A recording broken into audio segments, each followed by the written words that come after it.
Jews had migrated to Islamic countries and fared well for centuries. In fact, Jews would count themselves fortunate if they lived in Islamic countries more than Christian countries. You know, Jews had problems in Christian countries, be they Catholic or Protestant, irrespective of the variety.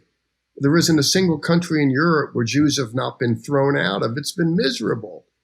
Jews were able to live at peace as subjects in Islamic civilizations.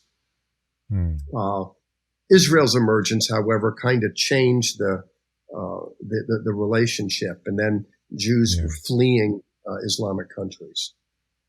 I think it's kind of interesting. I've thought about this a little bit because I have that, you know, the map of all the countries and all the years that the countries in Europe expelled the Jews, while at the same time they had Jews were relatively had a better situation in the Middle East and you know, in Moorish Spain. And I thought, you know, isn't it strange that to compare the fortunes of those two land masses at that time, because you have this Islamic golden age where they're discovering, you know, the circulatory system and whatever, where in Europe, you know, they're just not doing so hot. We have the Dark Ages, right? So I don't know, maybe there's a connection there. Well, Islam had a commitment to education.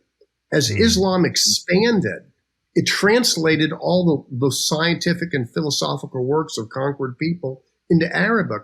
Even as Islam expanded into Israel, when it left the Arabian Peninsula, the Hebrew language was in shambles. If you look at biblical Hebrew today, the vowel pointings, they're all Arabic.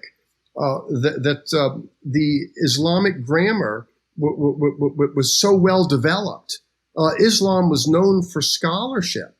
And if you look at, as to your point about the Golden Age on the Iberian Peninsula, under Al-Rahman, the Caliph, he gathered all of the scholars he could in Cordova. He had a caliphate there that rivaled Baghdad. The best scholars in the world. In fact, the Golden Age of Jewish theology and philosophy developed then with Maimonides. It comes out of the Iberian Peninsula. It comes out of Spain. By way of contradistinction, if you go into Europe, north, where the church had control, you know, the church controlled the sciences. You know, the church says, listen, the earth is flat. Well, the earth is flat. The church says everything revolves around the earth. And then if you contradict it, then you have the Inquisition. So you have people coming up with telescopes and saying, no, wait a minute, it looks like we're all revolving around the sun. No, no, no. You contradict the preferred narrative and you get in trouble. So Europe had very little intellectual development. It wasn't until the Crusades when the Europeans go invade the Holy Land and they realize, the Muslims have higher walls, bigger building, bigger domes. That's better engineering. That's better math. These people are much more developed in art and science and literature. So when they come back from the Crusades, alas, in Europe, the Renaissance, the Reformation, all of a sudden there's this new openness to broader knowledge. And that was because Islam had it and European Christian society lagged behind.